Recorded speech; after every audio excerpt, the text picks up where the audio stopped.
अवांजी समातुन ताईं radio voice of Sindh London.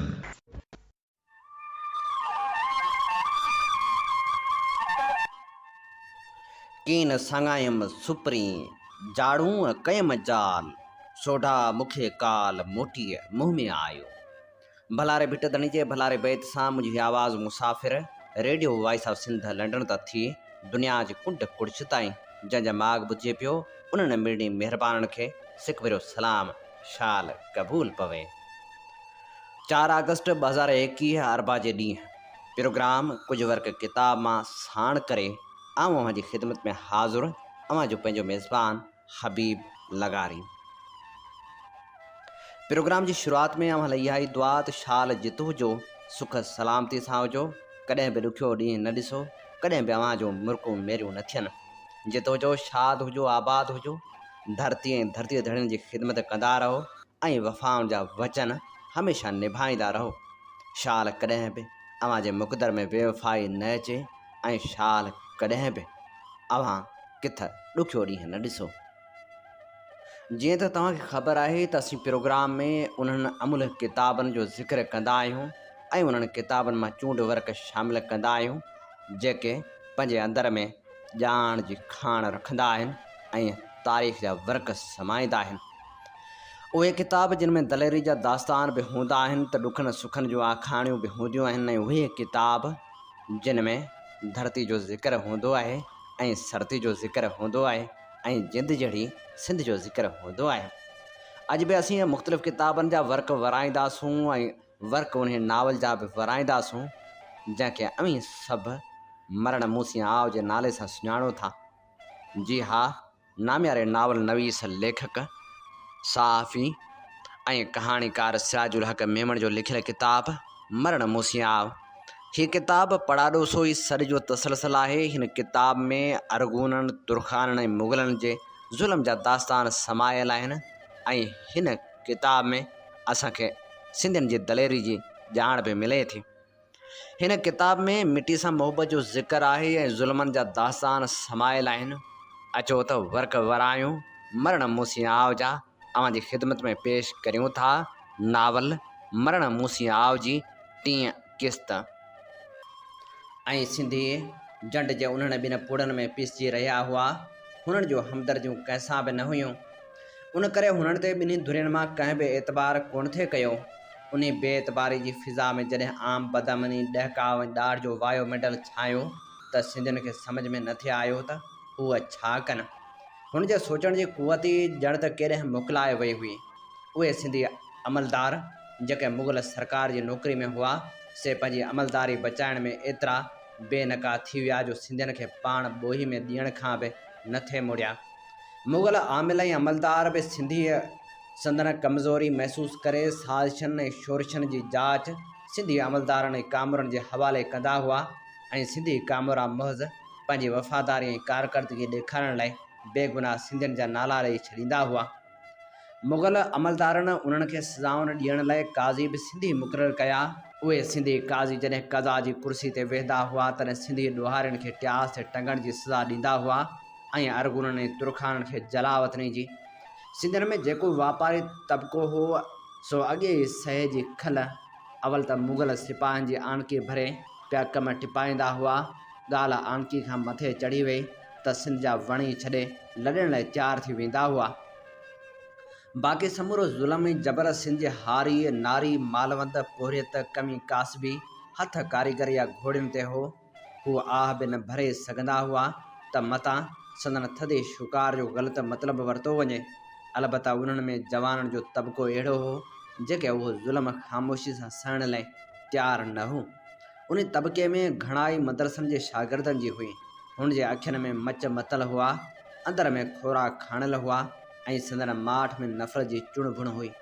हुननि खे रुॻो अरगुननि ऐं तुर्खाननि या मुग़लनि ऐं ॿाहिरियुनि सां नफ़रत न हुई, हुननि खे पंहिंजनि खां बि नफ़रत हुई जेके हेतिरो ज़ुल्म सहंदे बि माठ हुआ या मुग़लनि जी चाकरी कंदे पंहिंजनि ते ज़ुल्म कंदा रहंदा हुआ। अहिड़ा ई जवान सावण जी टोली में शरीक हुजण जे शक में ट्यास ते टंगियल नज़र ईंदा हुआ।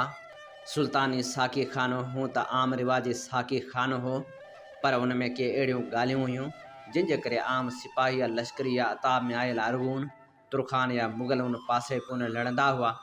हिकिड़ो त उहो वाहिद साक़ी खानो हो जंहिंमें ठठे जो आमिल थोरी देरि लाइ दिलि विंदराइण ईंदो हो ऐं हुन लाइ ख़ासि मसनद ठहियल हुई। उन खां सवाइ ठठे जे चूंड अमीरनि नाज़मन ऐं अमलदारनि जूं पंहिंजी हैसियत मुताबिक़ मसनदूं ठहियल हुयूं जिन ते ॿियो को बि वेही न थिए सघियो। उन्हनि मसनदनि जे निगहबानी ऐं महिमानदारी लाइ साक़ी बि अलहदा अलहदा मुक़ररु थियल हुआ। उन्हनि मां कंहिं बि साक़ी खे मजाल न हुई जो ॿिए कंहिं अमीर खे अंगूरी पेश करे या हुनजी ॿी का महिमानदारी करे। उन्हनि मसनदनि ऐं साक़ियुनि लाइ उहे अमीर माहानो कुझु रक़म साक़ी खाने जे मालिक खे घर वेठे पहुचाए ॾींदा हुआ। असल में उहे साक़ी खानो मिर्ज़ा बाक़ी जे हिकु ख़ासि अमीर ऐं दोस्त शमसुद्दीन सुल्तानी खोलियो हो। मिर्ज़ा बाक़ी पाण बि उन साक़ी खाने में ईंदो हो ऐं पंहिंजे मख़सूस मसनद ते अची वेंदो हो। चयाऊं थिए त उन साक़ी खाने में मुला मोहम्मद फ़राख़ी मिर्ज़ा बाक़ी जी पिण भाईवारी हूंदी हुई। साक़ी खानो दरिया जे कप ते हो ऐं संस पुठी दीवार में हिकु ॻुझो तहखानो ऐं दरवाज़ो हो जंहिंमें हर वक़्तु ॿ ॿेड़ियूं तयारु बीठल हूंदियूं हुयूं त जेकॾहिं अमीर ते ओचितो हमिलो थिए त उतां आसानी हिफ़ाज़त सां भॼी सघिजे। उन साक़ी खाने जी हिकिड़ी ॿी बि ख़ासि ॻाल्हि हुई त सालियानो नौरोज़ जे मौक़े ते ज़बरदस्त जशन मल्हायो वेंदो हो ऐं उन जशन जी ख़ासि ॻाल्हि कनीज़नि ऐं साक़ियुनि जो सालियानो नीलाम हूंदो हो। अमीरनि वटि जेके बि कनीज़ूं ऐं साक़ी हुआ से घणो तणो उन नीलाम मां वरितल हूंदा हुआ ऐं साक़ी बि फ़ख़ुर सां हाम हणंदा हुआ त उहे सुल्तानी नीलाम में विकाणल हुआ। तातार तुर्किस्तान असफ़हान शिराज़ कधार ऐं हरात खां कनीज़ूं ऐं साक़ी अची गॾु थींदा हुआ ऐं संदन हुसन जी हाक मुल्तान लाहौर दहली ऐं आगरे ताईं पहुचंदी हुई ऐं उतां जा अमीर ऐं सौदागर उहे ॻाल्हियूं ॿुधी जशन में अची शरीक थींदा हुआ ऐं नीलाम में ॿोली ॾींदा हुआ। ठठे जा समूरा बासर अमीर जॾहिं पंहिंजनि पंहिंजनि मसनदनि ते ईंदा हुआ ऐं अंगूरी ऐं साक़ियुनि सां दिलि विंदराईंदा हुआ त विंदुर खां सवाइ हुकूमत ऐं सियासत जा मामरा बि उते ई थियणु लॻंदा हुआ ऐं जेकॾहिं खेनि तख़लीअ जी ज़रूरत हूंदी हुई त ख़ुदि साक़ी खाने अंदरि ख़ासि कमरनि जो इंतिज़ाम थियल हो। हर कमरे में ॿ हबशी ख़्वाजा सरा पहिरो ॾींदा हुआ ऐं कंहिंजी मजाल न हुई जो बिना इजाज़त जे कंहिं कमरे में घिरण जी कोशिशि करे। उन्हनि ख़्वाजा सराउनि खे बिना इजाज़त ईंदड़ माण्हू खे उफ़ट मारे रखण जी इजाज़त हूंदी हुई ऐं अहिड़ो परवानो ख़ुदि वक़्त जो आमिल पंहिंजे मोहर सां लिखी ॾींदो हो। सियासत ऐं हुक्मरानी जा मसइला निबेरण वक़्तु जासूसनि ऐं मुख़बिरनि खां बचण ख़ातिर बासर अमीर ख़ुदि पंहिंजा माण्हू पाण सां आणींदा हुआ जेके हुन जे दरबारियुनि ऐं सलाहकारनि तौरु संदन मसनदनि आॾो अतलसी मूड़नि ते वेठा अंगूरी सां दिलि विंदराईंदा हुआ ऐं संदन नज़र हर वक़्तु ईंदड़ वेंदड़ माण्हुनि ते हूंदी हुई ऐं कंहिं ओपरे माण्हू जे अचण शर्त हुन जा हथ पंहिंजनि खजरनि जे मुठियुनि ते फॿी वेंदा हुआ। ईअं केतिरा ई जासूस ऐं मुख़बर बेमौत मरी चुका हुआ पर अहिड़ा क़त्लेआम रिवाजी ॻाल्हि हुई ऐं घड़ी खां पोइ अमीर ऐं संस दरबारी पंहिंजे विंदर में मसरूफ़ थी वेंदा हुआ। अरगुननि ऐं तुरखान जो दौरु ख़तमु थियो ऐं मुग़ल आया तॾहिं बि सुल्तानी साक़ी खाने जी ममूर ऐं इंतिज़ाम में को फ़र्क़ु कोन पियो। ख़ुदि मुग़ल अमीर का मसनद हथ करण लाइ मुग़ल आमिल खां सिफ़ारिशूं कराईंदा रहंदा हुआ। पंहिंजे ख़ासि माहौल पंहिंजे ज़ाती ग़ुलामनि ऐं कनीज़नि खां सवाइ मुग़ल अमीरनि लाइ बि सुल्तानी साक़ी खाने जी विंदर हिकु गनीमत खां घटि न हुई। मुग़ल अमीरनि वटि फुरलुट जो ताज़ो पैसो हो ऐं उनखे लुटाइण में हुननि खे को आर महसूसु न थिए थियो। अरगून ऐं तुरखान सरदारनि सां दोस्तियूं ऐं यारियूं रखणु हुननि जी सियासत लाइ ज़रूरी हो। उन करे सुल्तानी साक़ी खानो जीअं पोइ तीअं अमीरनि लाइ ऐश अशरत ऐं सियासत जो हिकु मुस्तक़िल ज़रियो बणिजंदो वियो। सुल्तानी साक़ी खाने जे तहखाने में कैसर बेग जे दाख़िल थियण सां उते अॻे मौजूदु माण्हुनि में ओचितो माठ छांइजी वई। कैसर बेग खे कंहिं बि खीकारियो कोन। हिकिड़े ॿिनि हमराह रुगो कंध जी धूड़ सां हुन जो ईअं आदर भाव कयो ॼण त हू संस अचण ते ख़ुशि कोन हुआ पर लाचार हुन में कमु पियो हुअनि। उन करे मजबूरन हुन सां ॻाल्हाइण लाइ तयारु थिया हुआ। कैसर बेग जो मुंहुं उहा ॻाल्हि महसूसु कंदे टामणी हणी वियो पर हुन पाण ते ज़ाब्तो रखंदे हिकु अतलसी मूड़ी ते वेंदे चयो, मूंखे ईअं सॾाइण सां अव्हां न रुगो मूंखे ख़तरे में विधो आहे पर ख़ुदि पाण वॾो ख़तरो खयों अथव। घड़ी लाइ हुनखे कंहिं बि जवाबु कोन ॾिनो ऐं हुनजे मुंहं में तकींदा रहिया। पोइ हिकु पिरसन अची ॾाढ़ी वारे हुरियां चयो, शाहरुख तूं असां सभिनी पारां ॻाल्हाए। शाहरुख जे निढे क़द भरे लबो ते मामूल खां वॾी ॻाढ़ियुनि अखियुनि में अहिड़ो तेज हो जंहिं कैसर बेग खे कंबाए छॾियो। हुनखे पाण सां सलूक ते जेका कावड़ हुई सा काफ़ूर थी वई ऐं हुन शाहरुख ॾांहुं सिधो निहारण जी हिमत न सारी अखियूं ज़मीन में खोड़े छॾियूं। शाहरुख पंहिंजे मोड़ी तां उथियो ऐं लापरवाही सां छिक ॾेई खंजर जी आबनूसी गन में हथु विझी छिके कढी वरिताईं ऐं खंजर जी धार खे आङुर सां तपासींदे कैसर बेग ताईं वधी आयो। कैसर बेग न चाहींदे बि ॾकणु लॻो। संस ॾकणी खे महसूसु कंदे शाहरुख ईअं ॾेखारे ॾिनी ॼण त हुनखे कैसर बेग ते कहर अची वई हुजे। कैसर बेग, तूं असां सभिनी खे सुञाणी थो, ईअं न सम्झ त हाणे तुर्खान हुकूमत में न आहिनि त मझनि ताक़त न आहे। असीं अॼु बि चाहियूं त तो जहिड़नि खे माकोड़ी वांगुरु चिभाटे सघूं था। मुग़ल बि तोखे असांजे कहर खां बचाए न सघंदा। उन करे असीं तोखां जेके पुछूं तुंहिंजो सही सही जवाबु ॾींदे त तुंहिंजे हक़ में बहितरु थींदो।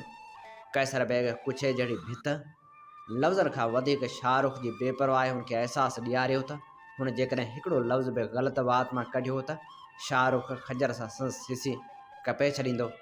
हुन जे वात मां हिब कंदे रुगो लफ़्ज़ जीअं निकितो। शाहरुख पंहिंजे खंजर जे फिर सां खेॾींदे, असांखे ख़बर आहे त तो धाड़ा हणी घणो ई माल गॾु कयो आहे ऐं मुग़ल अमीरनि खे रिश्वतूं पहुचाए तोशे खाने जी अमलदारी हथ कई आहे। उहा अमलदारी कहिड़े कम जी जेकॾहिं तूं पंहिंजनि खे कमु अची न सघीं? कीअं? वरी बि कैसर बेग जे वातां लफ़्ज़ जीअं निकितो। शाबास, असांखे तो मां इहा ई उमेद हुई। शाहरुख जे लहजे में नरमी अची वई। अवी जेको हुकम कंदो तुंहिंजी पोइवारी थींदी।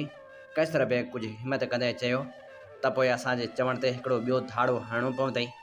जी हा, सुभाणे हिकिड़ो मुग़ल जथो हुज़ूर मिर्ज़ा गाज़ी बेग मरहूम मग़फ़ूर जे अहल वयाल ऐं मिर्ज़ा अब्दुल अली खसरो ख़ान चरकस खे गिरफ़्तारी हेठि आगरे वठी वेंदो।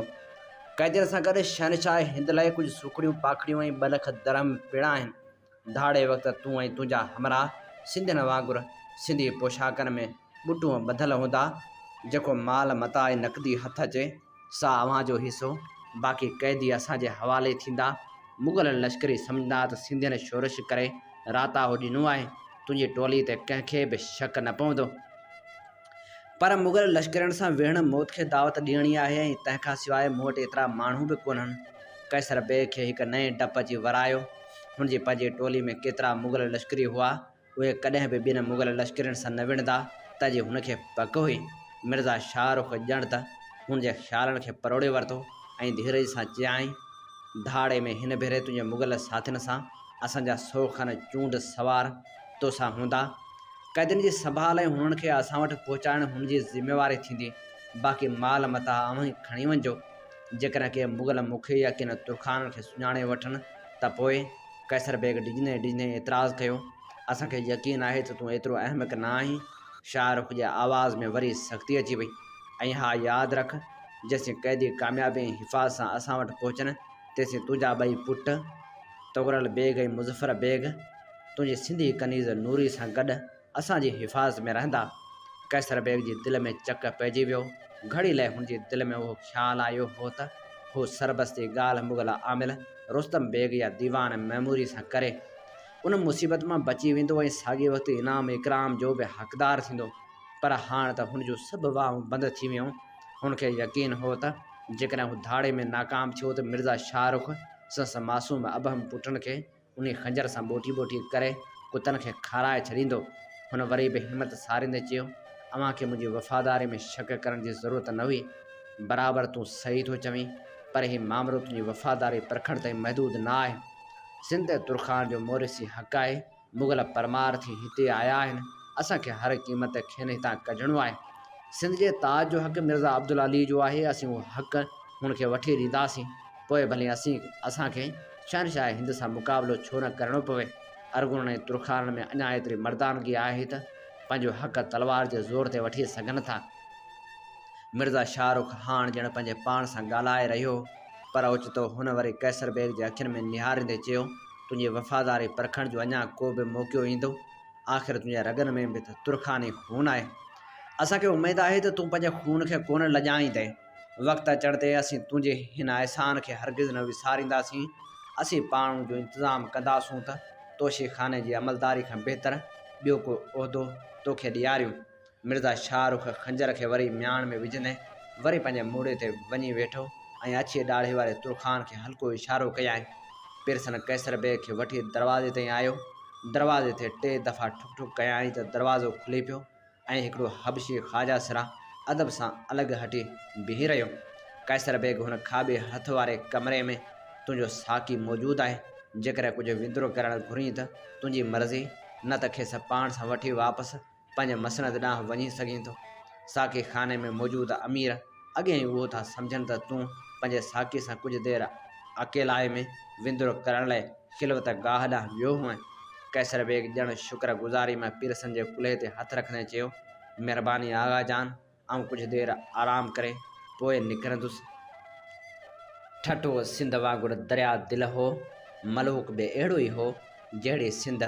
पर जॾहिं खां सिंधी सींध में ग़ुलामी जी धूड़ वसी हुई तॾहिं खां ठठे जी जवानी बि ॼण मोकिलाए वई हुई। अॻे निमा शाम थींदी हुई त हिकु तरफ़ सनख वॼंदा हुआ त ॿिए तरफ़ बागनि जो पुरसोज़ आवाज़ सॼे वायो मिंडल खे निंडाखरो करे छॾींदो हो।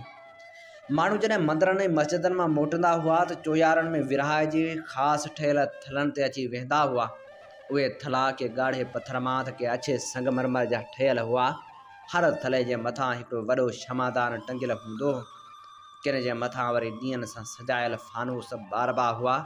उन्हनि थलनि ते वेही माण्हू उभारियूं लहवारियूं कंदा हुआ ऐं सॼे ॾींहं में जेके वयो वापरियो हो उनजी सुध ॿुध हिक ॿिए खे ॾींदा हुआ। जवानड़ा वरी पंहिंजूं मजलसूं महफ़िलूं दरिया जे कप ते मचाईंदा हुआ। के त दंगियुनि ऐं ॿेड़ियुनि में चढ़ी लहंदड़ सिज जो निज़ारो कंदा हुआ। के वरी दरिया जे कप ते ठहियल गुलशन में ठहियल 5 दरियुनि ऐं 6 दरियुनि में वेही दरिया खे दरिया में मोटंदड़ सिज जे शफ़क़े लीक खे तकींदा हुआ। माण्हू जो अक़ीदो हो त दरिया में लहंदड़ सिज खे तकण सां मन जूं मुरादूं पूरियूं थींदियूं। अरगुननि खां अॻे छबर जा 88 मैलनि ताईं पखड़ियल हुआ।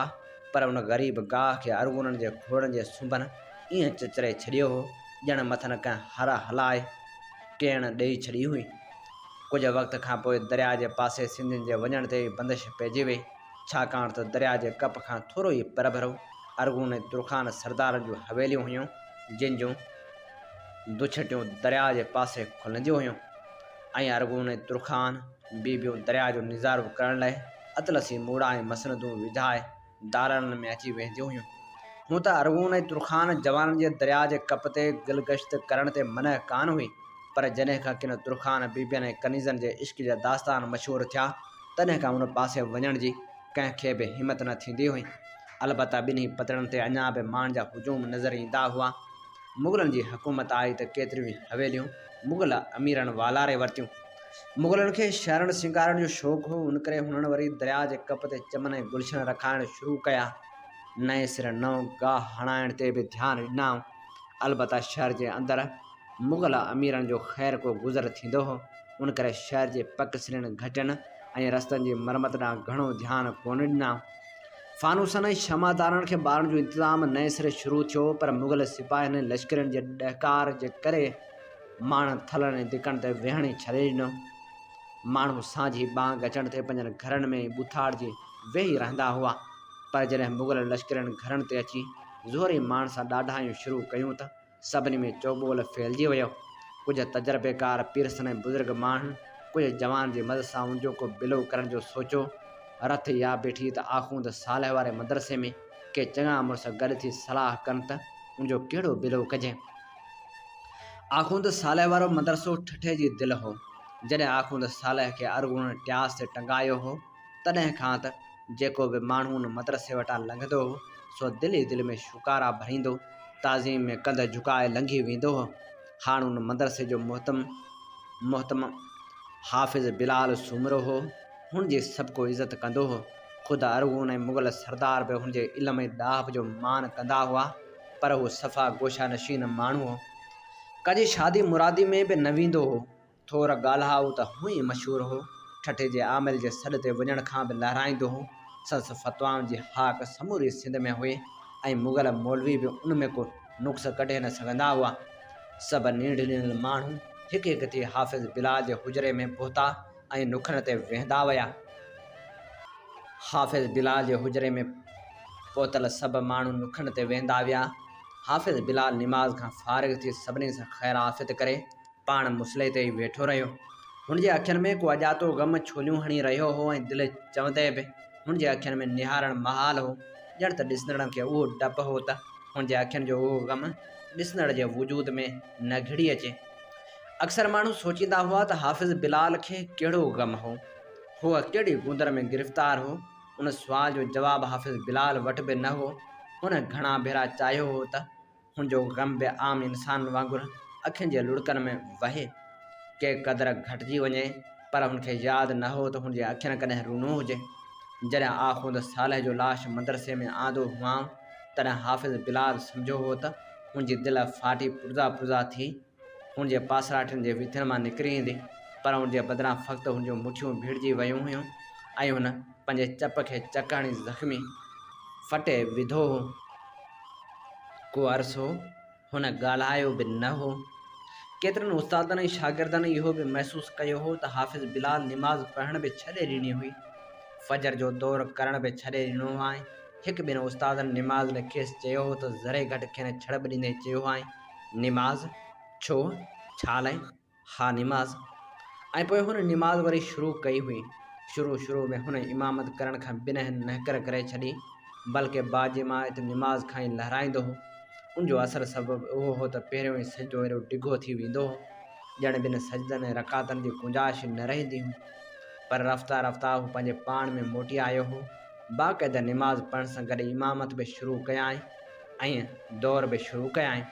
दुआ घुरण वक़्तु जमायतनि खे ईअं महसूसु थींदो हो त ॼण हू कंहिं सहरा में कंहिं बेवस लाचार मुसाफ़िर जे अकेली सदा ॿुधी रहिया हुआ। ए सतन आसमान जा ख़ुदा, पंहिंजे हबीब जे सदके सिंध तां ई ॾुर ताईं ॾाढ ॾूर कर। हाणे असां में सहण जी ताक़त कान्हे, तूं त मज़लूमनि ऐं मजबूरनि जो अझो आहीं। पोइ असांखे पंहिंजी पनाह में रख या असांखे साञा ॾे त सम्झी सघूं त हीअ सभु असांजी आज़माइश आहे। पर ए मुंहिंजा मौला, हीअ आज़माइश बि आख़िर केसि ताईं? दुआ घुरंदे हुनजो आवाज़ु ॻोरो थी वेंदो हो ऐं निमाज़नि जी निड़ी में ॻोढ़ा अटकी पवंदा हुआ, सुॾका उभरंदा हुआ ऐं लफ़्ज़ आमीन बि हिकु सुॾको बणिजी मस्जिद जे गुंबज़नि में अटकी पवंदो हो। हाफ़िज़ बिलाल जी दुआ जा लफ़्ज़ ॼण त सतन आसमान सां टकरजी शिकायतनि ऐं शिकवनि में बदिलजी माण्हुनि जे दिलनि में घिड़ी पवंदा हुआ ऐं माण्हू दुआ लाइ खयल हथ पंहिंजे मुंहं ताईं आण विसारे वेंदा हुआ। फ़क़्ति हिकु थधो शुकारो उथंदो हो ऐं का घड़ी माण्हुनि मथां लटकंदो टंगिजी पवंदो हो ऐं हवा में तहलील थियण वक़्तु हवा खे बि लहसींदो वेंदो हो। हीअ अव्हीं ॿुधी रहिया हुआ नावल मरण मूसी आव जी ॿी क़िस्त। अव्हां जी ख़िदमत में प्रोग्राम पेश कयो पियो वञे कुझु वर्क किताब मां। प्रोग्राम साण आऊं जो मेज़बान आहियां हबीब लगारी। अव्हीं ॿुधी रहिया आहियो दुनिया जो पहिरियों Sindhi web radio voice of Sindh London. Voice of Sindh London ऐं voice of Sindh television Sindh जे तर्जुमान वारो किरदारु अदा करे रहिया आहिनि, जितां सिंध में थींदड़ हर बेवाजिबी ऐं क़ौमी मसइलनि ते आवाज़ु उथारियो वञे थो।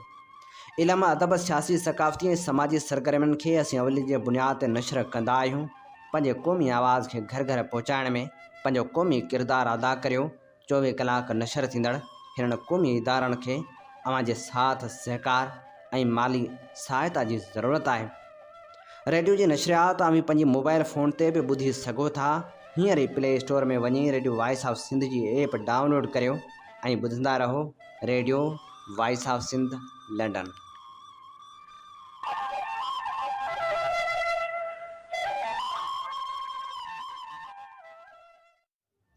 प्रोग्राम कुझु वर्क किताब मां में हाण वर्क वरायूं था नाम्यारे लेखक ऐं क़ौमपरस्त अॻवान अब्दुल वाहिद आरिसर जे किताब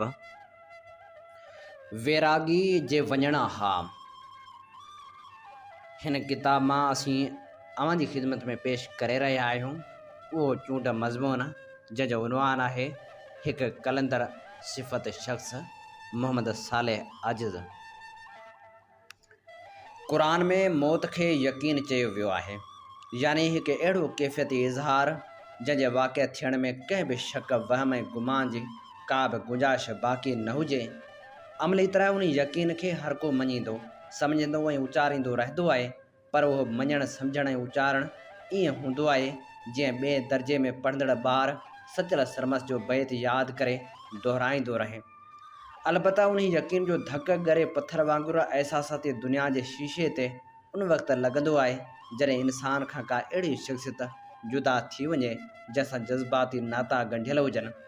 जॾहिं अहिड़ी शख़्सियत जे बारे में उहो यकीन थी वेंदो आहे त खेसि असां वरी कॾहिं बि ॾिसी न सघंदासूं, उन वक़्तु जज़्बाती दुनिया में अहिड़ो ज़िलज़िलो पैदा थी वेंदो आहे जेको ज़हन ऐं दिमाग़ जा समूरा काक महल डाहे विझंदो आहे ऐं इंसानु हेॾी सारी काइनात ऐं उनजी हलचल में पाण खे अकेलो बेवस मायूस ऐं उदास सम्झंदो आहे ऐं खेसि उहो अहसासु हेकारी वधीक सताईंदो आहे त इंसान जी हयाती जे ॾींहंनि खे मौत जो कारो कांव अन जे दाणनि वांगुरु चुगंदो थो अचे।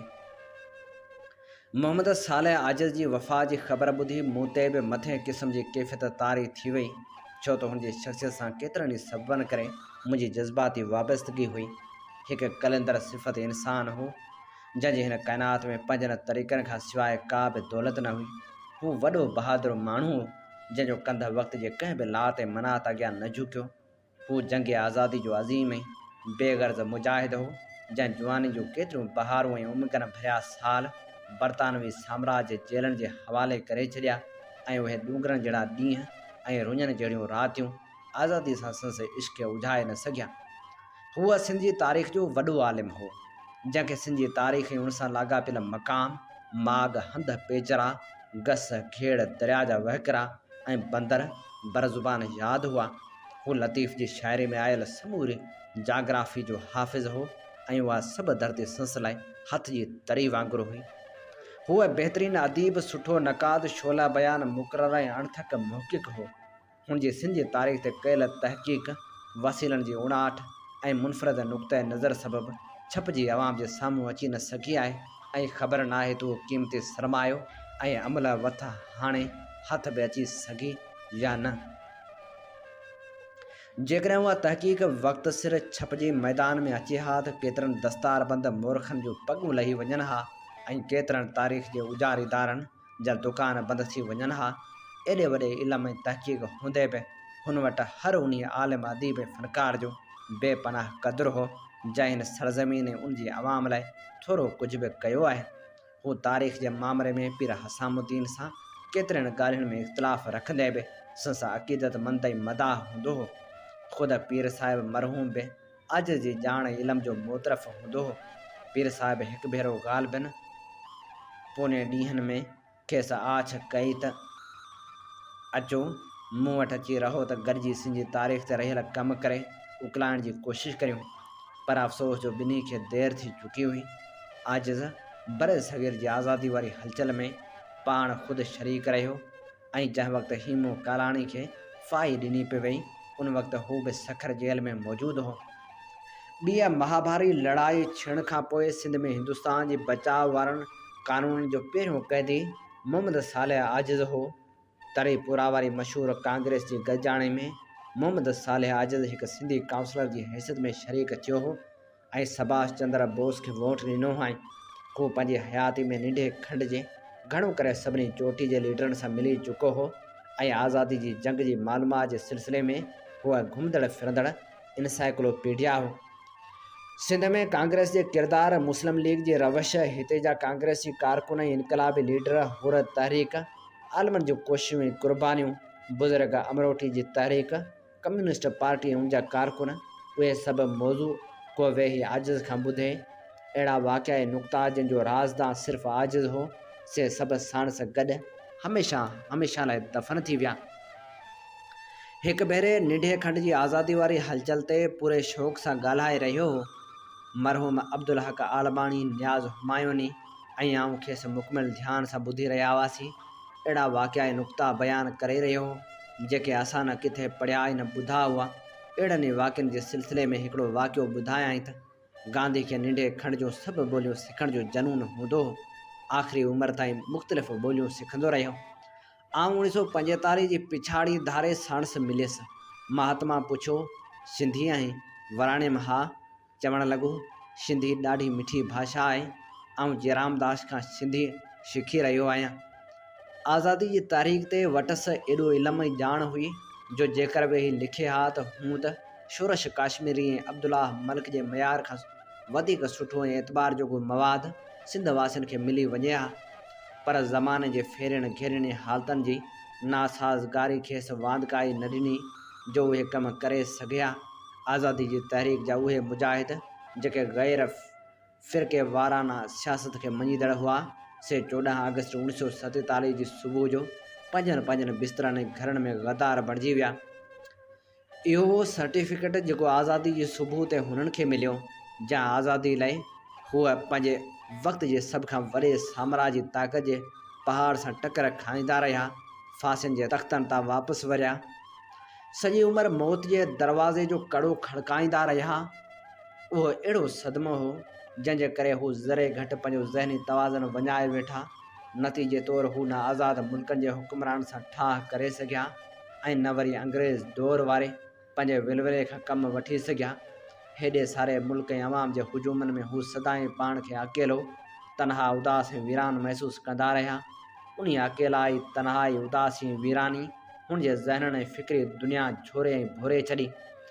अॼु साहिब जी शख़्सियत बि ॼण सदाईं झुरियल ऐं भुरियल नज़र ईंदी हुई।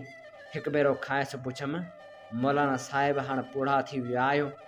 जवाबु ॾिनाई, आउं ऐं मुंहिंजा साथी ऐं ॿिया असां जहिड़ा सभई कारकुन हिंदुस्तान ऐं पाकिस्तान में 1947 में पूरा थी चुकासीं। असांजूं चेल्हूं भॼी पियूं, हाणे जीअण जो नक़ल करे रहिया आहियूं। न उहे माण्हू आहिनि, न उहो माहौल, न उहो ख़ुलूस आहे, न विलवलो, न वरी उन्हनि शयुनि जो क़दुरु करण वारो को। वाटुनि सेई वयाम, वण मझाइनि वासिया, हेड़ा होत हुआम जो सुरहीअ सुञ करे विया। पुछम, मौलाना साहिब मुस्लिम लीगी चवनि था तव्हां माण्हू मुस्लमान जे ख़िलाफ़ हुआ? चवण लॻो, बसि यार, असां शिकस्त खाधल फ़ौज जा सिपाही आहियूं। शिकस्त खाधल फ़ौज जे सिपाहियुनि ते हर क़िस्म जा इल्ज़ाम लॻंदा आहिनि। बाक़ी असां न मुस्लमान जा मुखालिफ़ हुआसीं, न वरी हिंदनि जा दलाल। असां त आज़ादी जा आशिक़ हुआसीं। हिकु फ़नकार खां पुछो वियो त कंहिं घर खे बाहि लॻी ऐं उन घर में हिकु मासूम ॿार बि हुजे त हिकु फ़नपारो पिणु तूं उन घर मां कंहिंखे कढंदे? फ़नकार वराणियो हो त बाहि खे, जीअं ॿार ऐं फ़नपारो ॿई सलामत रही सघनि। निंढे खंड खे अंग्रेज़ साम्राज्यत जी बाहि वकोड़े वई हुई। उन में हिंदू फ़नपारे वांगुरु हो त मुसलमान ॿारनि वांगुरु। असां उन्ही ॿिन्ही मां कंहिं हिक खे बचाइण बदिरां अंग्रेज़ साम्राज्यत जी बाहि ख़तमु करणु थे चाहे, जे हिंदू ऐं मुसलमान ॿई सलामत रही सघनि। अॼु आज़ादी जी तहरीक जो उहो मुख़लिस ऐं सचो सिपाही हमेशह लाइ मोकिलाए वियो। पक सां संस इश्क जी चिणग सलामत रहंदी। साम्राज्यत जे ख़िलाफ़ ॿारियल संस बाहिड़ी टिमकंदे टिमकंदे कॾहिं बंभट बणिपी ऐं उन जी उहाव में केतिरा मुसाफ़िर पंहिंजी मंज़िल ते पहुचंदा। असांजी नस्ल खे ख़बर ई कान्हे त हिन सरज़मीन साल 1982 में पीर हसामुद्दीन राशिदी खां पोइ पंहिंजे केॾे वॾे बेअज़ीम फ़र्ज़ंद खे वञायो आहे। असां वटि जिते अज़मत ऐं वॾाई उहिदे ऐं दौलत सां सुञाती वेंदी आहे, तिन खे कहिड़ी ख़बर मोहम्मद सालेह आजिज़ जी होजा ॿरे हीर काछे ॾूंगर कंधे ॿियो ॿारींदो केरु खाहोड़ी खीर रहे। हीअ चूंड वर्क असां जी ख़िदमत में पेश करे रहिया हुआसीं नाम्यारे लेखक क़ौम परस्त अॻवान अब्दुल वाहिद आरिसर जे किताब वैरागी जे वञणा हा मां। अवां जी ख़िदमत में प्रोग्राम पेश कयो पियो वञे कुझु वर्क किताब मां। आउं जो मेज़बान आहियां हबीब लगारी ऐं ॿुधी रहिया आहियो दुनिया जो पहिरियों Sindhi web radio voice of Sindh London. Radio voice of Sindh London ऐं voice of Sindh television Sindh तर्जमान वारो किरदारु अदा करे रहिया आहिनि, जितां सिंध में थींदड़ हर बेवाजिबी ऐं क़ौमी मसइलनि ते आवाज़ु उथारियो वेंदो आहे। इल्मु, अदब, सियासी ऐं समाजी सरगर्मियुनि खे असीं अवली जे बुनियाद ते नशर कंदा आहियूं। पंहिंजे क़ौमी आवाज़ खे घर घर पहुचाइण में पंहिंजो क़ौमी किरदारु अदा करियो। 24 कलाक नशर थींदड़ हिननि क़ौमी इदारनि खे अवां जे साथ, सहकार ऐं माली सहायता जी ज़रूरत आहे। ऐं voice of Sindh news TV पंहिंजा 3 साल पूरा करे 4थे साल में पेर पाईंदी। उन सां गॾोगॾु वॉइस ऑफ सिंध लंडन जे सरबराह सिंधियुनि जे हक़नि लाइ जाखोड़ींदड़ अज़ीम रहनुमा इमदाद ओढो पंहिंजे जीवन जो 74 बहारूं पिणु मुकमिल कंदो। हिन भाग भरे मौक़े खे अवां सॼणनि सां गॾिजी मल्हाइण जी दिली ख़्वाहिश हुई, पर कोरोना जे फैलाव सबबि असां गुज़िरियल साल वांगुरु हिन साल बि को प्रोग्राम करण खां लाचार आहियूं।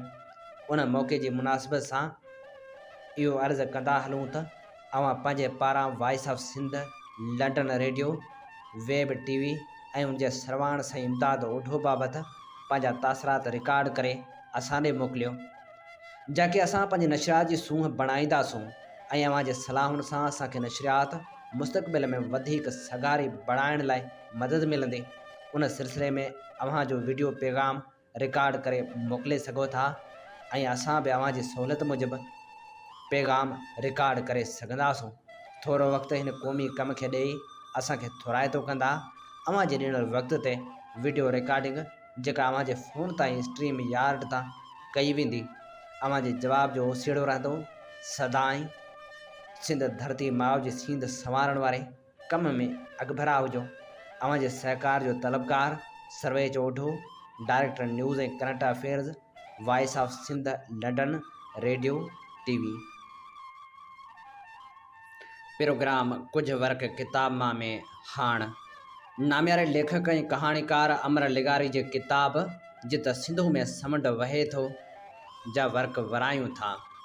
ही किताब मोहन जो दड़ो पब्लिकेशन एजेंसी लाड़काणो पारां 2003 में छपराए पधरो कयो वियो हो। सिंध जे ढंढनि ढोरनि, आबी गुज़रगाहनि, वणराहनि, रेगिस्ताननि ऐं उन्हनि में वसंदड़ मख़लूक जे मुशाहिदाती मुताले ते लिखियल अमर लिगारी जो किताब जित सिंधु में समुंड वहे थो मां चूंड वर्क अवां जी ख़िदमत में पेश कयूं था। अमर लिगारी सिंध जो अनोखो लेखक आहे, जंहिं सिंध जे छोड़ वारे डेल्टा इलाइक़े में उते जे माण्हुनि ऐं ॿिए जीवत ते इंतिहाई ख़ूबसूरत अंदाज़ सां लिखियो आहे। हिन रोमांटिक ऐं सादे अंदाज़ में सिंध जे इंतिहाई संजीदा मसइलनि खे छुयो आहे। हू दुनिया जे डेल्टा इलाइक़नि वांगुरु सिंध जे साहिली पटी खे माहौलियाती अख सां ॾिसे थो। हू तमर जे ॿेलनि, उतां जे माण्हुनि, जानवरनि, पखियुनि ऐं ॿूटनि ते लिखे थो। जॾहिं 23 मई जी मंझंदि जो सिज लड़ी सांझी जे रंगनि में वेझण लॻो त असां बि अची समुंड जे चपनि जी सलामी भरी। मौसम जी तब्दीली, मच्छी जी बोइ, समुंड जे पाणी, उन जी ओगाछ जी आस खणी असांजे हवासनि खे इहो महसूसु करायो त असां हिकु बिल्कुलु नई दुनिया में पहुची विया आहियूं। मूं उन नए माहौल में लहंदड़ सिज जे दम टोड़ींदड़ शुआउनि सां वेंझंदड़ दरियाई छाड़ वारे पाणी ॾांहुं ॾिठो त मुंहिंजे अखियुनि अॻियां सावणी वारो मस्तु दरिया घुमी वियो। कैफ़ियतनि जा मन मौजी घोड़ा वक़्त जे घड़ियुनि ऐं माहौल जे पुरकैफ़ लज़तनि सां असांजो इस्तक़बाल करे रहिया हुआ ऐं काठियुनि जे कानून ऐं पन जे पखनि सां अॾियल कचनि भितियुनि वारो हीअ मक़ाम पंहिंजे ॾेख वेख में बिल्कुलु मुनफ़रद लॻी रहियो हो।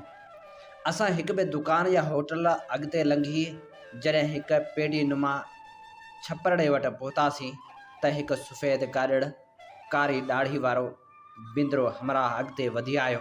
हुन ॾाढे क़ुर्बते अंदाज़ में असांजो आदर भाव कयो। उहो चाचो उर्स मलाह हो। चाचे उर्स जे मथे ते अरबन वारो रुमाल वेढ़ियल हो ऐं संस मुंहं ते ॿिनि निडड़ियुनि कारनि अखियुनि जे विच ते हिकु ॿिनो नक हो, जंहिंमां लॻो पए त हू बि सेटलर हो। चाचे पंहिंजे आस्थाने जे आगर ते असांखे प्लास्टिक वारियूं कुर्सियूं रखी ॾिनियूं ऐं पंहिंजे नौजवान पुटड़े खे, जो असांखे ॾिसी अलाए किथां अची ज़ाहिर थियो, हू चयो त पुट साईं वारनि खे पाणी प्यार ऐं झटि करे चांहि जो बि चई अच। असां चाचे सां मिली खेसि खिकाइण लॻासीं। एतिरे में संस वलियोद पाणी खणी आयो ऐं वारे वारे सां असांखे प्यारणु लॻो। मूं चाचे उर्स जे नौजवान निगर ॾांहुं ॾिठो। हू बि चाचे उर्स जी ॿी कापी हो। संस उघाड़े मथे ते छलण जहिड़ा वार ऐं ॿिनि नक हेठां थुल्हा चप ॻाल्हाए रहिया हुआ त शीदन वांगुरु संस अबा ॾाॾा बि अफ्रीका मां कही आया हुआ। वधीक पक चाचे उर्स जी गुफ़्तगू जे जुमिलनि मां थी ठहे वई, छो त संस सिंधी जेतोणीकि लाड़ी सिंधी हुई, पर उन में अलाए छो लियारी जे बलोचन ऐं शीदन वारो लहजो ऐं लफ़्ज़ हावी हुआ। असांजे थेलण शिकिलण ऐं कैमराउनि खां मरगूब थी ॿिया केतिरा ई हमरा असां सां हथ मिलाइण लाइ पहुचण लॻा ऐं इहो सिलसिलो तेसि ताईं हलंदो रहियो जेसि ताईं असां पंहिंजा थेला ऐं ॿियो सामान झोपड़ी या छपरे अंदरि लिकाए न रखियो। असां थकल हुआसीं, उन करे चांहि पी तड़ कयोसीं ऐं पोइ ताज़ा तवाना थी दरिया में वहंदड़ समुंड जे पाणी ॾांहुं मुंहं करे चाचे सां कचहरी में लॻी वियासीं। चाचे उर्स जी झोपड़ी या छपरे मूंखे सम्झ में नथो अचे त चाचे जे आस्थाने खे मां छा चवां, जेतोणीकि उनखे दुकान बि चई पिए सघियासीं, छो त उनजे आॻुर ते हिकु वॾी पेती रखियल हुई जंहिंमें पियल बर्फ़ अंदरि पलीअ मच्छीअ जो काफ़ी तइदादु महफ़ूज़ कयल हो। दरियाई छाड़ जे किनारे या कपर ते ठहियल हुई। साम्हूं पाणी ऐं झोपड़ी जे विच में रुॻो गाॾी गुज़रण जेतिरी विथी हुई।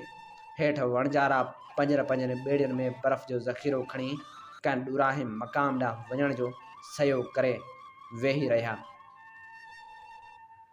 उन्हनि में लॻल टैप रिकॉर्डर जो आवाज़ जो ॿेड़ियुनि जे बांकुनि सां ॿधल लाउड स्पीकरनि सां सॼे दरिया में गूंजी रहियो हो। चाचे उर्स खे बि तंग करे रहियो हो।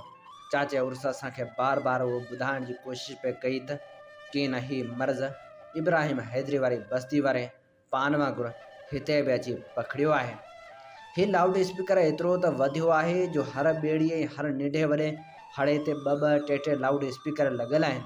चाचो असांखे ॿुधाइण लॻो उनखे ख़बर हुई त असांजो कंहिं न कंहिं तरह सां पिरे सां बि तालुक़ु आहे, उन करे हू पंहिंजनि नवनि सुरनि सां गॾु पुराणा सूर बि सलणु लॻो। असांखे सभ खां वधीक ॾुख पंहिंजनि ई रसाया आहिनि। चाचे उर्स चयो, को वक़्तु हो असां हिन दरिया मां 9,000 पला हिकु ॾींहं में मारींदा हुआसीं। असांखां को बि दादागिरी करे हिकु दाणो बि न फुरींदो हो। हाणे जॾहिं दरिया जो पाणी असांखे खसी वियो आहे त हिते रुॻो खारो ई खारो अची बचियो आहे। मच्छी बि असांखां मुंहुं मोड़े वई आहे। अहिड़ी सूरत में मथां 4 टैक्स आहिनि। असां जीअं टैक्सनि जो ॿुधो त पंहिंजो समूरो ध्यानु हुन ॾांहुं करे छॾियोसीं। चाचे उर्स रुअणहार के अंदाज़ में चयो, ही आवाम दोस्त पाकिस्तान जा पुॼारी ऐं सिंध कंदड़ सभु चवनि था असां तव्हांजा घण घुरा आहियूं, सिंध जा घण घुरा आहियूं, पर कन उनजे उबतड़ था। चोथीं पती असांजी संदन टैक्सनि में वञे थी। हर चोथें पले ते हिकु पलो जे ॿिए वटि वञूं था त हू बि संदन डप ऐं दबदबे में अचो वञनि ऐं असां पंजाबी मुहावरे जिथे जी खोती उथे आण खलवती वांगुरु वरी संदन वर चढ़ियूं छा करियूं। केर बि नथो ॿुधे ऐं कुझु बि नथो थिए। चाचे उर्स जूं समुंड जहिड़ियूं गहरियूं अखियूं ॼण त कंहिं खोरे पहाड़ तां किरंदड़ आबशार जी वसी पियूं। असांखे सम्झ में न पिए आयो त बज़ाहिर ही सैयद, ही क़ौम परस्त, ही नवां आदर्शी नौजवान ऐं वरी पीपी हुकूमत उन्हनि सभिनी जो चोकुंडो कीअं ठहियो आहे। मच्छी जे ठीके में सभु हिकु आहिनि। चाचो पंहिंजे मख़सूस असलूब में चवणु लॻो, उहो ॾिसो, सैयदनि जो हिकु घर पीपी में त ॿियो मुस्लिम लीग में, सिंध जे दर्द रखंदड़नि जो हिकु भाउ पीपी में, नवां आदर्शी नौजवान अधु पंहिंजे पाण सां त अधु वरी अब्दुल्ला शाह सां। रत सभिनी में हिकिड़ो थो डोड़े, छो त संदन मुफ़ाद साॻिया आहिनि, संदन मंज़िल साॻी आहे, ॿिए खे फुरण ऐं पंहिंजो पेट वॾो करणु। चाह आई त चाचे उर्स जे तलख़ तजुर्बनि जो बाब असांजे गॾियल गुफ़्तगू जे कमज़ोर परदे पुठियां ॼण त कंहिं ट्रेस पेपर सां चंबड़ी पियो ऐं असां पंहिंजनि तजुर्बनि ऐं मुशाहिदनि जी हिकु जड़ाई जी साॻे हासिल मक़सद ते बार बार हैरान थींदा रहियासीं। चाचे खां पुछोसीं त को वक़्तु हूंदो हो त लाड़ ख़ुशबूदार चांवरनि जो देस सॾिबो हो ऐं हिन वक़्तु छा सूरत आहे त हुनजो जवाबु हो, जॾहिं सिंधू जो सिंदूर जहिड़ो पाणी ख़तमु थी वियो त ख़ुशबूदार चांवर किथां ईंदा। सचपच त को वक़्तु हो जो हितां जा चांवर इंडिया, ईरान, दुबई, तुर्की ऐं जावा ताईं विकामदा हुआ। हितां खां जहाज़ भरिजी वेंदा हुआ ऐं उतां खां ॿिनि शयुनि सां भरिजी ईंदा हुआ। बाबा मरहूम चवंदो हो त हिते पाकिस्तान हिंदुस्तान खां अॻु खारे छाण वारे इलाइक़े में 2 चांवरनि जा कारखाना हुआ ऐं अॼु तव्हां ॾिसो समुंड केतिरो न छुड़वाग थी अॻिते वधी आयो आहे। जे दरिया में पाणी हुजे हा त अॼु बि समुंड ॾकंदो कंबंदो पोइते हलियो वञे हा। दरिया जी दहशत अॻियां समुंड बि कुझु बि नाहे साईं। असांजी कचहरी अञा हली रही हुई ऐं राति में पंहिंजी पूरी उंदास सां विछाइजी रही हुई। हिकु उधेड़ उमिरि जो हमराह जो हलण फिरण में ॾाढो चुस्त हो असांजे सथ में सवारजी अची वेही रहियो। ॿ टे लतीफ़ा ॿुधाए कचहरी खे दिलचस्प करे छॾियाई। बाद में संसी ॻाल्हियुनि लतीफ़नि ख़बरनि मां मालूम थियो त हू पाण ख़ुदि हिकु वॾो किरदारु हो। चाचे उर्स संस तारुफ़ उतां जे दुकानदार जी हैसियत सां करायो, छो त संस उते परचून जो दुकानु हो ऐं हुनजा ॿिया माइट मच्छी मारींदा हुआ। हू पाण जत हो, उठण वारो जत, भिटाए जो दादरो जत। चाचे उर्स जो हिन जत ते दिलचस्प नालो रखियलु हो। मां सम्झां थो त उहो ई नालो हुनजे किरदार सां ठहिके पिए आयो। हू खेसि चड़ीअ जे नाले सां सॾींदो हो, जा हुनजे ख़्याल में उथंदे वेंदे पई वॼंदी हुई। चाचो उर्स ख़ुदि नसवार जो मवाली हो। जत साहिब जॾहिं गैस वारो गोलो खणी आयो ऐं ॿारे अची मैदान में रखियाईं त उन गोले जी रोशनी में मूं नोट कयो चाचो 2-3 दफ़ा नसवार जा ॻूटा ॾेई वियो हो। हुनजो ख़्यालु हो त इहे सभु शयूं बुरायूं असांखे धारियुनि वटां मिलियूं आहिनि। हुनजो इशारो पठाण ॾांहुं हो। हू पंहिंजे नौजवान छोकिरे जे मुस्तक़बिल लाइ ॾाढो फ़िक्रमंद हो। हुनजो चवणु हो त संसु छोकिरो मैट्रिक करे चुको आहे ऐं हुन मथां सां इलाही ख़र्च कयो आहे, पर हुनजी दिलि कॉलेज ॾांहुं सद नथी करे। हू नाश्तो थियणु पसंदि करे थो ऐं पंहिंजे हुड़ीअ में फौजिया जी केस्ट वॾे आवाज़ में वॼाए थो। हुनखे फौजिया सभ खां वधीक पसंदि आहे। हू चवे थो, बाबा जे मुंहिंजी शादी ते फौजिया न आई त आउं शादी न कंदुसि। अहिड़ा ख़्वाब हुनजे वली उहिद जा हुआ। केॾो न रोमांटिक हो हुनजो पुटु मोहम्मद अली। हुन मास्तर थियण खां नाखियो थियणु बहितर सम्झो थे। छा उहो सही हो? घटि में घटि हुनखे हुनर सां त मोहबत हुई, पर इन ॻाल्हि खे संसु पीउ नथे सम्झो। हुनजे पीउ जो ख़्यालु हो त हू का नंढी वॾी नौकिरी करे, छो त उर्स मल्हाह ख़ुदि समुंड वारनि माहीगिरनि जे मुस्तक़बिल खां बिल्कुलु मायूस हो। हूअ उन ॻाल्हि लाइ आमिदा पए लॻो त जे संसु पुट जो फ़िक्र न हुजे हा त हू जेकर माहीगीरी वारो धंधो ई छॾे ॾिए हा। राति इलाही गुज़री चुकी हुई। असां लत खोड़े सुम्ही पियासीं। समुंड जे किनारे ते सामुंडी बुखारनि वारी हवा असांजे बदन खे पंहिंजे कपिड़नि सां बगलगीर कंदी थिए वई। जेतोणीकि असां पंहिंजे पर ॾाढी गहरी निंड सुम्ही चुका हुआसीं, पर समुंड जे ॾुराहनि इलाइक़नि खां मोटींदड़ हड़नि जे लाउड स्पीकरनि मां जलाल चांडीअ जे खड़कंदड़ आवाज़ ऐं फौजिया जे दर्दीले कलामनि जे पढ़ाड़नि असांजे हवासनि जे कंहिं हसास तार खे छेड़ियो ज़रूरु पए। छो त सुबुह जो उथण महिल मूं महसूसु कयो ॼण राति मूं जलाल ऐं फौजिया जो मुक़ाबिलो ॿुधो हुजे। ॿिन्ही फ़नकारनि जा कलाम मुंहिंजे करण में अञा ताईं गूंजी रहिया हुआ। सुबुह जो उथी मूं पतण किनारे कुझु फ़ोटू कढिया ऐं आस पास जो चकर लॻायो। समुंड जे साहिल सां जिते असां वेठा हुआसीं, चौतरफ़ देवी जा वण पंहिंजी समूरी वहशत सां पखिड़ियल हुआ। मजाल हुई कंहिं देसी वण जी या कंहिं बूढ़े जी जो हू उन्हनि जे भर सां उभरी सघे हा ऐं उभरी को फल करे सघे हा। घुमी फिरी पंहिंजे मेज़बान जे ठिकाणे ते मोटियसि त चांहि तयारु हुई। चांहि पी कुझु ज़रूरी गुफ़्तगू वसीले चाचे सां ॾे वठि करणु लॻासीं। पोइ माहीगीरनि जो ॿुधी उन्हनि जे तनज़ीमनि ऐं मंझंदि इंतिशार ऐं धड़ाबंदियुनि ते ॻाल्हायोसीं। चाचे उर्स ख़ुदि महागीरनि खे हिकिड़े प्लेटफार्म ते गॾु करण लाइ पंहिंजे सिर जेके कोशिशूं कयूं हुयूं तिन खां बि वाक़ुफ़ु थियासीं। इलाइक़े में अरब शेखनि जे असर रसूख़, मुख़्तलिफ़ एजेंसियुनि जे रवैयनि, धारियुनि क़ौमनि जो माहीगीरी ते असर बि मक़ामी माहीगीरनि जे मुस्तक़बिल ऐं उन्हनि जहिड़नि अनेक मौज़ुअनि ते ॻाल्हियूं कयूंसीं। चाचे उर्स जो मौक़िफ़ हिकु हमदर्दी ऐं तरक़ी ॾांहुं विखूं खणंदड़ बासलाहियत ज़हीन शख़्स जी हो। हुनजो चवणु हो त इत्फ़ाक़ असां में नाहे ऐं ॾोह ॾियूं था धारियुनि ते। सुख दरसी वारे उन रोशन राह ते हलण लाइ को बि तयारु न हो, जंहिंजी सावक वारनि किनारनि सां हलंदे चाचे उर्स जा पेरड़ा नई तवनाई हासिल करे रहिया हुआ, पर को बि न हो जो आंगुर आंगुर में वठी हले हा। सभु छिड़ विछड़ हुआ, कर्ज़ी हुआ ऐं सामुंडियुनि जे शानदार मुस्तक़बिल खे लॼाए रहिया हुआ। मूं काके खां पुछियो, छा हुकूमत कुझु बि नथी करे? चाचे उर्स जे अखियुनि में पाणी तरी आयो। हुन चयो, बाबा हुकूमत छा करे? जॾहिं हू सम्झे थी त को असां पंहिंजे मुल्क में आहियूं, पोइ आख़िर हू छा करे? पोइ कुझु वक़्फ़े खां पोइ ॿुधायई त माहीगीरनि लाइ इलाही स्कीमूं हुयूं। सभु वॾेरा खणी विया। असां हुन जा शर्त पूरा करे न पे सघियासीं। हू उन्हनि ते पूरा लथा छो त स्कीमूं हुननि पंहिंजे लाइ रखायूं हुयूं। हुन जो मुख्य शर्त हो त असां वटि एकड़ ज़मीन जो हुजे। असां मां कंहिं वटि बि कोन हो। हुन जो उहो बि शर्त हो त असां साबित करियूं असां गुज़िरियल 10 सालनि खां माहिगीर तौरु सरकार वटि रजिस्टर थियल आहियूं। असां मां इलाही वॾनि ठेकेदारनि वटि चौथी पती ते विकाणियल हुआ। रजिस्ट्री त परे जी ॻाल्हि हुई, जेतोणीकि असां 7 पीढ़ियुनि खां माहिगीरी जो धंधो कंदा पिया अचूं। हुननि ॼटनि जो हिकु शर्त इहो बि हो त असां वटि तलाउ हुजे। हाणे जॾहिं अव्हां माहिगीर खे ज़मीन जो टुकड़ो ई न ॾींदो त तलाउ किथां ईंदो? दुबई जे शेख वटि मुंहिंजे पेरनि खां 600 एकड़ ज़मीन आहे। कसूर जे रिटायर्ड कर्नल खे जंहिं दुश्मन जे ख़िलाफ़ हिकु गोली बि नाहे हलाई 300 एकड़ ज़मीन आहे। कराची जे सनअतकार ऐं वॾे दख कामोरे वटि हिन पटी में 200 एकड़ ज़मीन आहे, जेतोणीकि खेनि ख़बर ई कोन्हे त ज़मीन छा थींदी आहे, कणिक जो वण थींदो आहे या ॿूटो।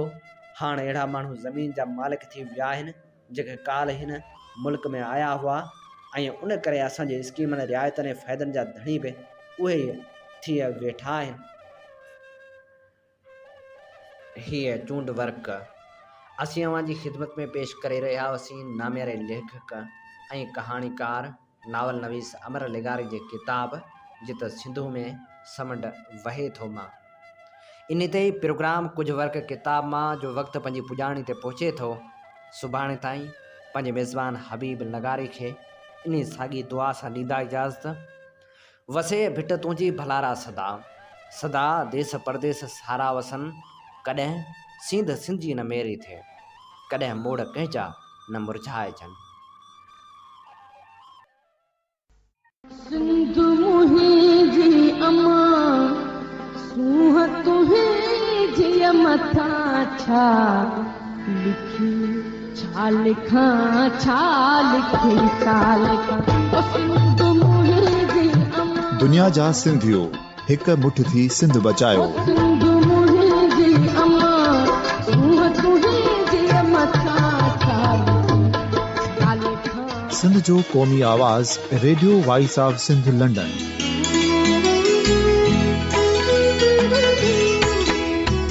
Radio voice of Sindh London पंहिंजी नशरियात में सिंध जी सियासत, समाज, इक़्तिसादियात, तारीख़, क़ौमी उमंगुनि ऐं अख़लाक़ियात मुतलिक़ सिंध जी हक़ीक़ी तर्जमानी कंदे प्रोग्रामनि खे असराइतो बणाइण लाइ सिंध जे घण घुरनि ऐं धरतीअ सां प्यार कंदड़ अदीबनि, दानिश्वरनि, सहाफ़ियुनि, उस्तादनि, वकीलनि ऐं हर तबिके जे मानवारनि सजणनि खे सिंध में शऊरी इनकलाब लाइ सहकार जो सॾु ॾियूं था।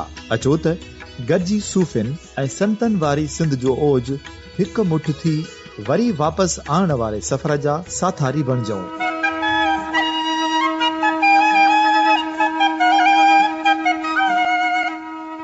हिकु नए सुबुह जी शुरूआत जो पड़ाॾो घर घर ॻोठ ॻोठ ऐं शहर शहर ताईं पहुचायो।